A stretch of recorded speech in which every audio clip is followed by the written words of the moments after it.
Karena banyak yang menyaksikan saya kalau saya ini orang Islam. Ada yang bilang katanya saya adalah pendeta yang menyusup. Bagaimana orang Neglasari lahir di kampung Campaka, di Garut Selatan, di kampung saya gereja aja nggak ada, bahkan namanya aja mungkin orang di kampung saya nggak ngerti itu. Yang ada cuma masjid tiap. Semua ilmuwan di alam semesta ini mempertanyakan, sebetulnya semua benda-benda yang di alam semesta ini, termasuk diri kita sendiri, itu terbuat dari apa? Ada bumi, ada matahari, ada planet, ada bintang-bintang, ada pohon, ada batu, semua yang bersifat materi. Ada hewan, ada tumbuhan. Mereka mempertanyakan, sebetulnya semua itu berasal dari apa? Itu pertanyaan 2500 tahun yang lalu. Lalu mereka semuanya berhipotesa, mengemukakan pendapatnya sendiri-sendiri. Ada yang bilang, alam semesta ini tersusun dari 4 unsur. Yang namanya api, yang namanya air, yang namanya udara, yang namanya tanah. Dan mereka menganggap saat itu seolah-olah 4 unsur itu adalah unsur dasar. Tapi kemudian penemuan-penemuan, eksperimen-eksperimen mulai berkembang. Bahkan ada ilmuwan yang berani mengatakan, oh ternyata air, api, udara, dan tanah ini tersusun oleh sesuatu yang amat kecil, yang saat itu disebut saja atom. Dan mereka mengatakan atom adalah bagian terkecil dari suatu unsur yang tidak bisa dibagi-bagi lagi saat itu. Karena teknologi belum secanggih yang sekarang. Nah, ketika orang mengemukakan konsep atom, tentu saja banyak yang menentangnya. Karena atom tidak bisa dilihat. Seolah-olah yang tidak bisa dilihat itu tidak ada. Padahal yang tidak bisa dilihat bukan tidak ada. Karena keterbatasan teknologi, keterbatasan penglihatan kita saat itu. Makanya ketika orang mengemukakan konsep atom, semua menyerang. Biasa, kalau ada hal baru, ya, dan orang-orang yang merasa mapan dengan konsep lama tidak bisa menerima. Bahkan dikucilkan. Ya. Ada seorang ilmuwan yang dihina habis-habisan, namanya Ludwig Boltzmann. Orang Jerman itu. Dia orang pertama yang mengemukakan konsep atom. Itu dihina, dibully saat itu.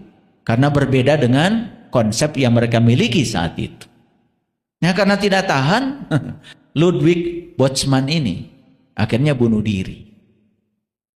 Gak tahan. Walaupun yang dikemukakan benar. Nah, sebelum Ludwig Boltzmann ini bunuh diri, padahal setahun sebelum beliau bunuh diri, ada ilmuwan muda namanya Einstein. Sudah membuktikan kalau atom itu ada. Cuman karena dia tidak membaca artikelnya Einstein, dia merasa sendiri. Padahal dia yakin itu adalah kebenaran. Ternyata konsep tentang atom tidak bisa disangkal lagi sekarang. Bahwa alam semesta ini tersusun oleh atom-atom. Ada hidrogen, ada oksigen, ya, ada nitrogen, ada natrium, ada kalsium, ada magnesium, ada zinsum, ada aurum. Wah, banyak. Lebih dari 140 unsur yang sudah ditemukan. Ternyata itulah unsur dasar pembangun dari semuanya. Teknologi terus berkembang. Ternyata di atom pun ada yang lebih kecil lagi. Ada inti atom, isinya ada proton, ada neutron, ada lagi yang namanya elektron, ada lagi yang namanya positron, ada yang namanya quark subatomik, adanya lepton, adanya boson. Terus ilmu pengetahuan berkembang. Entah sampai kapan. Mungkin suatu saat kita akan sampai pada satu partikel yang mungkin tidak bisa dibagi lagi. Yang saking lembutnya tidak bisa dibagi lagi. Lalu sekarang kita sudah memasuki satu kesadaran manusia berdasarkan pemahaman ilmuwan yang disebut dengan medan kuantum. Ternyata alam semesta ini isinya adalah getaran, vibrasi, energi. Dan ternyata semua yang datang ke dalam kehidupan kita itu bukan ciptaan Tuhan. Tuhan itu hanya sang keberadaan, sang kehadiran. Semua yang datang dalam kehidupan kita karena kita menggunakan diri kita untuk menarik semua itu sehingga mereka tertarik ke dalam kehidupan kita. Dengan konsep getaran, konsep energi. Dulu konsep energi, kata Einstein, energi sama dengan massa dikalikan kecepatan cahaya dikuadratkan. Para ilmuwan fisika kuantum menemukan lebih dalam lagi. Ternyata energi adalah sebuah konstanta yang disebut dengan konstanta Boltzmann. Itu yang tadi bunuh diri itu. Karena dia orang pertama yang menemukan konsep itu. Dia yang pertama kali mengemukakan sebuah teori, namanya teori kinetik. Ternyata energi itu adalah sebuah konstanta alam, namanya konstanta Boltzmann, dikalikan frekuensi. Makin tinggi frekuensinya, makin besar energinya. Mobil kita, kenapa bisa jalan? Yang dimasukkan bensin. Kok ban bisa muter dengan bensin? Pernah mikir nggak? Kalau Boltzmann tidak mengemukakan teori kinetik, kalian nggak akan ada yang sampai ke sini. Yang naik sepeda motor nggak bisa. Apa yang terjadi di situ? Di mobil itu, baik sepeda motor maupun mobil, ada yang namanya piston. Kalau bahasa orang bengkel namanya sear. Itu adalah jantungnya mesin. Ketika bensin dimasukkan ke dalam mesin, kemudian dibakar oleh busi dari listrik, kemudian bensin itu meledak. Nah, karena tersusun oleh atom-atom, maka ledakan itu sebetulnya adalah atom-atom yang bergerak dengan cepat. Saking cepatnya menumbuk piston, itu yang menyebabkan piston terdorong dan kemudian memutarkan ban. Mau pesawat, mau kereta api, semuanya begitu. Dan kita sudah menikmati semua produk teknologi itu saat ini. Kenapa? Karena ada orang-orang yang mau menjadi dirinya sendiri. Karena ada orang-orang yang mau mengumpulkan pendapat yang berbeda, walaupun saat itu pendapatnya ditentang habis-habisan. Ada orang yang berani. Nah, selama ini kita menjadi orang-orang yang penakut. Berbeda sedikit dengan orang lain, tidak berani. Walaupun itu benar. Bayangkan ya, kalau tidak ada ilmuwan yang mau berbeda, mungkin penemuan-penemuan teknologi pun sekarang tidak ada. Jujur ya, saya pernah mengatakan, tempat yang paling berbahaya saat kita dilahirkan adalah lingkungan di mana kita dilahirkan. Beruntung ya Bapak Ibu, yang lahir di keluarga yang berkesadaran, mengerti pendidikan, berkecukupan, bisa sekolah tinggi, bisa mengembangkan diri, beruntung. Walaupun pas-pasan. Tapi ada juga kan orang lain yang hidup di keluarga yang penuh konflik. Padahal dia tidak ingin kan lahir di situ. Keluarganya broken home. Ibu bapaknya tiap hari konflik terus, berantem terus. Ekonominya murat-marit. Yang didengar oleh dia adalah kemarahan. Yang didengar oleh dia adalah racun-racun kehidupan. Yang membentuk pola pikirnya menjadi seperti yang sekarang ini. Nyaris kita tidak bisa keluar dari lingkungan itu. Kenapa? Otak kita sudah dikasih doktrin-doktrin dan dogma-dogma. Keyakinan kita pun nyaris tidak bisa memilih. Harus mengikuti keyakinan yang melahirkan kita. Nyaris tidak pernah ditanya kita mau keyakinannya apa. Semua kemerdekaan kita dirampas sejak kita lahir ke alam semesta ini. Lalu kita tidak sadar kalau hari ini yang disebut dengan diri kita ini bukanlah diri kita yang asli. Wajah asli kita sudah tidak ada lagi. Yang sekarang yang ada adalah wajah palsu kita. Tetapi banyak yang tidak menyadari kalau sekarang kita sudah tidak memiliki wajah asli lagi. Itulah kajian kita hari ini. Oleh karena itu, bagaimana cara kita bertemu dengan wajah diri kita yang asli kembali? Itulah kira-kira kajian kita hari ini. Paham ya? Nah, baru judulnya aja sudah setengah jam. Oleh karena itu saya mau mengemukakan satu ayat. Ini ayat yang sangat saya kagumi. Adanya di Quran surat Al-Baqarah. Masih di bawah ya, masih surat Al-Baqarah ayat yang ke-54. Ya. Saya bacakan bahasa Arabnya karena banyak yang menyaksikan saya kalau saya ini orang Islam. Ada yang bilang katanya saya adalah pendeta yang menyusup. Bagaimana orang Neglasari lahir di kampung Campaka, di Garut Selatan, di kampung saya gereja aja nggak ada, bahkan namanya aja mungkin orang di kampung saya nggak ngerti itu. Yang ada cuma masjid tiap RT. Bagaimana saya bisa menjadi pendeta yang menyusup? Terus apa kepentingannya susup menyusup?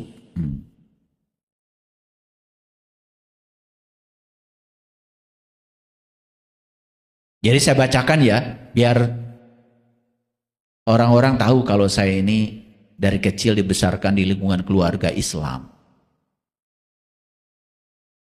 Kalau saya pakai batik, ya ini batik itu karena pakaian Nusantara.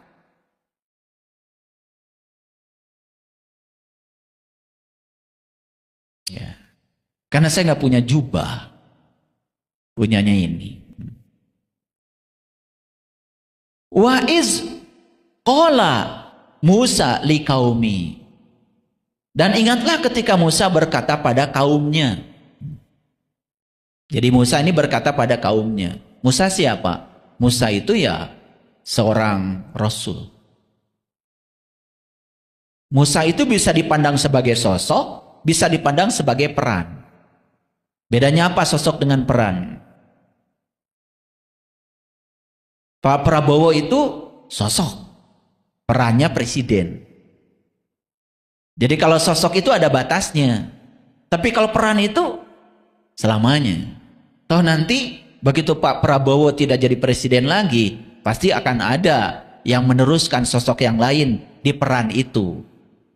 Paham? Paham ya? Bedanya sosok dan peran. Jadi sebetulnya Musa sebagai sosok sudah selesai. Tapi Musa sebagai peran tidak akan pernah berakhir. Peran itu akan ada terus selamanya. Dan hari ini juga kita butuh Musa-Musa yang baru. Ya. Nah, ini Musa berbicara pada kaumnya. Kaumnya Musa namanya Bani Israel. Bani itu orang, Isra itu berjalan, Eli itu Tuhan. Jadi Bani Israel orang yang berjalan menuju Tuhan. Siapa? Ya siapa saja yang mau. Maka yang mau berjalan menuju Tuhan disebut hambanya Tuhan. Karena dia berjalan menuju Tuhan, bersama Tuhan, maka hidupnya pasti akan mewarisi sifat-sifat Tuhan. Itu yang disebut dengan ketuhanan. Yang berjalan dengan setan juga akan mewarisi sifat-sifat setan. Disebutnya kesetanan. Makanya manusia cuma dua aja. Ada yang berketuhanan, ada yang berkesetanan. Itu aja bedanya. Masuk yang mana Bapak Ibu? Berketuhanan. Keren. Ya. Apa yang dikatakan oleh Musa? Perhatikannya. Ya kaumi, wahai kaumku.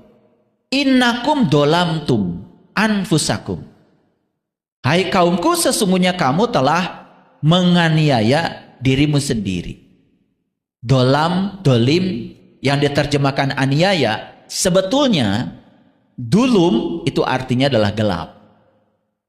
Jadi sebetulnya bahasa lain dari kata-kata ini, ya qaumi innakum dolamtum anfusakum, lebih cocok kalau diterjemahkan, hai kaumku, sesungguhnya kamu telah menggelapkan dirimu sendiri.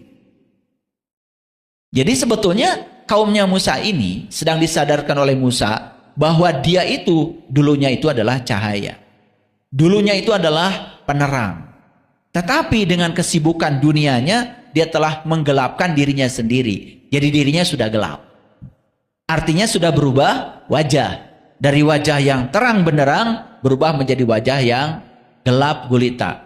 Dari wajah yang asli sudah berubah menjadi wajah yang palsu.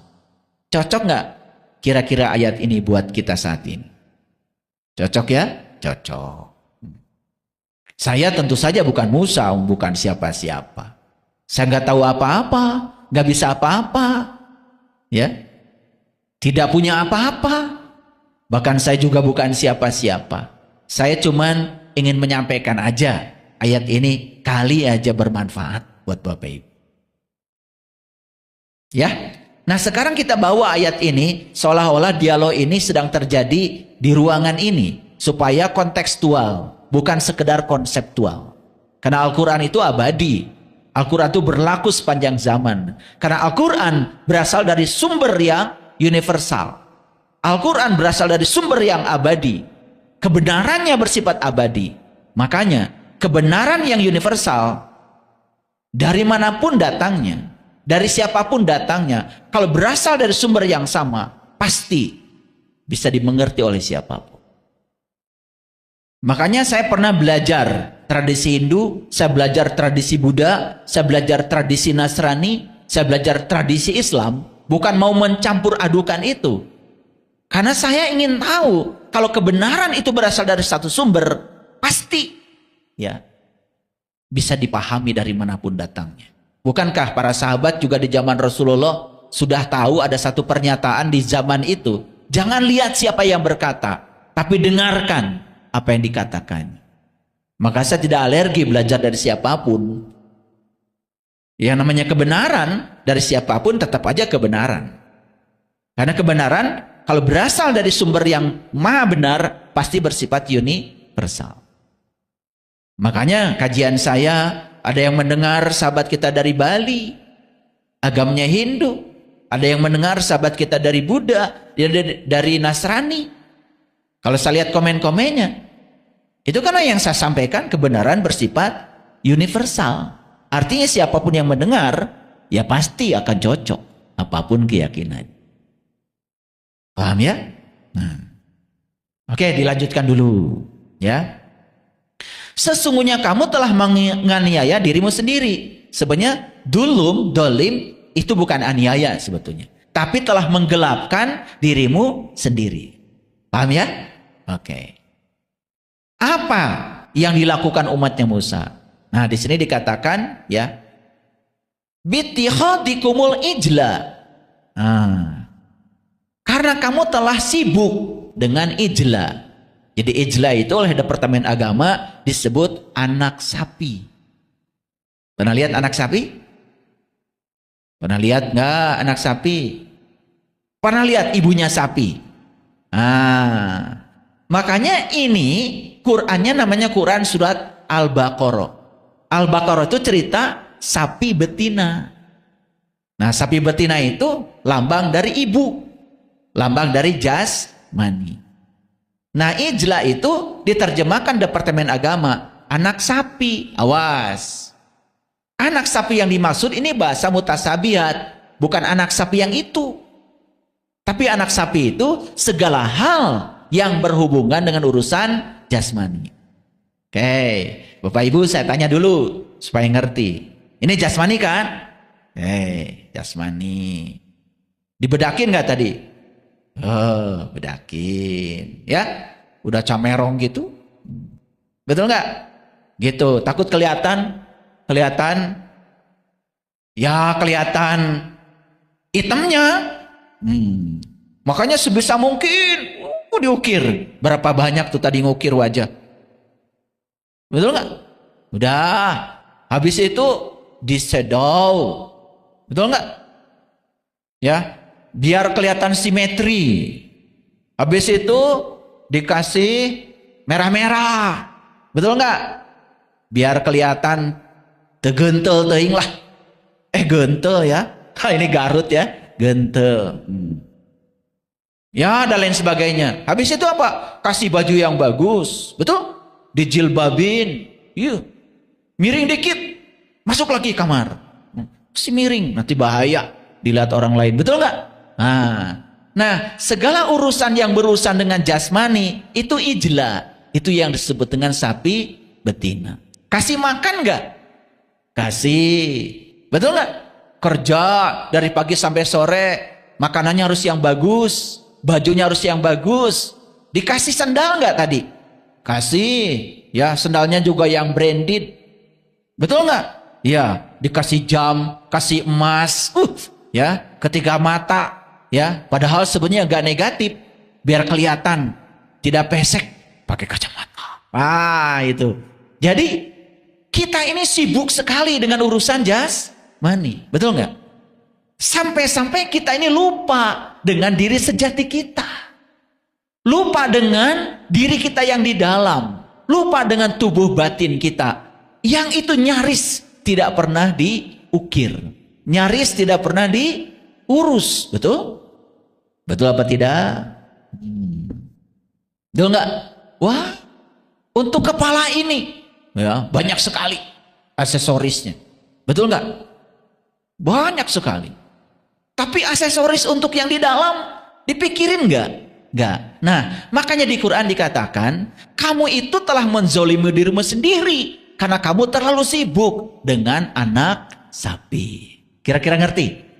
Awas ya. Quran itu bukan cerita yang remeh-temeh loh. Quran itu cerita yang ilmu-ilmu tinggi. Tingkatannya itu tingkatan tinggi. Makanya saya bagikan pemahaman ini supaya mengerti. Sampai sini kerasa nggak? Kerasa. Coba sejak lahir sampai sekarang, mana yang lebih banyak diurus? Urusan jasmani, urusan rohani? Urusan mana? Nah, Allah titipkan uang, rezeki, banyakkan untuk mana? Jasmani atau rohani? Mulai ngaku ya. Itu yang membuat kita lupa pada wajah asli kita. Karena kita telah terlalu sibuk dengan ini. Oke, ngerti sampai sini? Oke, lanjut ya. Gak apa-apa kata Allah, gak apa-apa. Gak apa-apa. Kalau sekarang diri kamu sudah dolim, sudah gelap, wajahmu sekarang sudah palsu. Oke? Cahaya yang Allah berikan kepadamu sudah hilang. Kesadaran yang Allah berikan kepadamu sudah tidak kamu miliki lagi. Gak apa-apa, kata Allah. Gak apa-apa. Kata Allah, fatubu ila bari'ikum. Yang penting sekarang, bertobatlah kepada Tuhan. Apa tobat? Tubuh. Tubuh itu balik. Tubuh itu kembali. Yang penting sekarang kamu segera balik sebelum kematianmu datang. Pada saat kamu mati nanti, kamu sudah bukan lagi kamu yang palsu. Kamu sudah kembali kepada wajah aslimu yang sebenar. Gak apa-apa, kata Allah. Fatubu ila bari'ikum. Gimana caranya ya Allah supaya aku bisa balik lagi? Kata Allah, faktulu anfusakum. Bunuhlah dirimu. Kejam ya? Kejam ya? Tetapi terjemahan Departemen Agama juga begitu. Faktulu anfusakum. Bunuh dirimu. Nah, ini bahaya. Kalau memahaminya secara syar'i, secara bahasa, disuruh bunuh diri, wah karena saya ini udah nanggung, jadi diri palsu, langsung ke Indomaret, beli baygon. Tidak mungkin Allah yang maha cinta, yang maha pengasih, maha penyayang, menyuruh kita bunuh diri seperti kebanyakan orang. Ini bahasa mutasabih. Diri mana yang harus dibunuh? Tentu saja, diri yang sudah palsu itu bunuh. Supaya kamu kembali lagi kepada dirimu yang asli. Makanya perintahnya, fatubu ila bari'ikum, faktulu anfusakum. Zalikum khairul lakum inda bari'ikum. Apa kata Allah? Hal itu lebih baik bagimu di sisi Tuhan yang telah menjadikan kamu. Mau nggak balik? Mau nggak balik? Balik. Balik. Balik. Balik kemana? Makanya kita dipanggil-panggil oleh Allah. Lagi jualan. Puncak-puncaknya keberhasilan, tiba-tiba dek jatuh. Saat jualan bisnis ini, kata Allah, kamu terlalu jauh. Kamu terlalu sibuk ngurusi sapi betinamu itu. Makanya jatuh jualannya. Nah, dikiranya ketika jatuh musibah. Bukan. Itu hanya Allah sedang memanggil supaya kita balik. Banyak gak yang mengalami kejadian-kejadian yang tidak enak dalam hidup? Banyak? Banyak apa banyak sekali? Tahu nggak maksudnya kejadian itu? Sekarang tahu nggak maksudnya? Apa? Panggilan. Panggilan. Allah yang Maha Cinta sedang memanggil. Balik. Balik. Terlalu jauh kamu. Terlalu banyak kamu memiliki harta. Bahaya bagi kamu. Kamu jadi melekat pada hartamu. Takut kehilangan hartamu. Kamu jadi susah. Nanti ketika disuruh balik yang sebenarnya olehku, kamu susah. Kamu sakit kan terlalu banyak membuat kemelekatan pada yang selain aku, kata Allah. Cinta kasih Allah bukan itu. Tapi bisa melihat nggak sekarang itu cinta kasih Allah? Untung hari ini ngaji ya. Hari ini kesini, oh ternyata gak ada yang buruk. Semua yang saya sebut buruk itu hanya panggilan cinta Allah. Agar kita fatubu ila bariikum. Agar kita kembali. Hebat gak Allah? Hebat gak? Hebat gak panggilan Allah? Hebat. Yang gak hebat itu pikiran kita. Karena pikiran itu suka menilai, menghakimi. Baik buruk, benar salah. Itulah diri palsu kita. Clear sampai sini? Cocok gak dengan judulnya? Oke, lanjut dulu. Harus diapakan katanya? Bunuhlah dirimu. Hal itu adalah lebih baik bagimu pada sisi Tuhan yang menjadikan kamu. Apa kalimat berikutnya? Allah katakan, maka Allah akan menerima taubat. Fataba alaikum. Jadi tobatmu diterima. Siapa yang diterima tobatnya? Siapa? Yang sudah balik. Yang sudah balik lagi. Nah, jadi kita ini saya jelaskan tadi, saat lahir ke alam dunia ini, tempat yang paling berbahaya bagi kita adalah tempat di mana kita dilahirkan. Itu yang pertama kali mengajarkan kita marah. Betul? Yang mengajarkan kita serakah. Betul? Yang mengajarkan keyakinan-keyakinan yang membatasi. Sehingga kita jadi lupa pada diri kita sendiri. Kita jadi amnesia. Hilang kesadaran kita. Nah, balik. Nah, kenapa saya menyampaikan ini? Aduh, saya sudah merasakan ketika kita balik lagi ke titik awal kita. Ternyata begitu pikiran kita menjadi diam, alam semesta pun melayani kita dengan sepenuhnya. Makanya kata Allah, jika kamu turun tangan, aku angkat tangan. Tapi jika kamu angkat tangan, aku turun tangan. Betul gak? Selama ini kan seolah-olah kita inilah yang mengatur segalanya. Betul? Nah, ternyata hidup kita diatur oleh kita berantakan. Betul nggak? Nah, kenapa kita tidak menyerahkan kepada Allah? Awas, menyerahkan pada Allah itu bukan berarti kita diam, kumaha Allah. Bukan. Hidup sejalan dengan rencana Allah. Itu namanya menyerahkan diri sepenuhnya kepada Allah. Gimana caranya? Terima apapun yang terjadi dalam hidup. Mau enak, mau gak enak. Karena itu semua adalah panggilan Allah. Supaya kita kembali kepada jati diri kita yang sebenar. Clear sampai sini? Nah.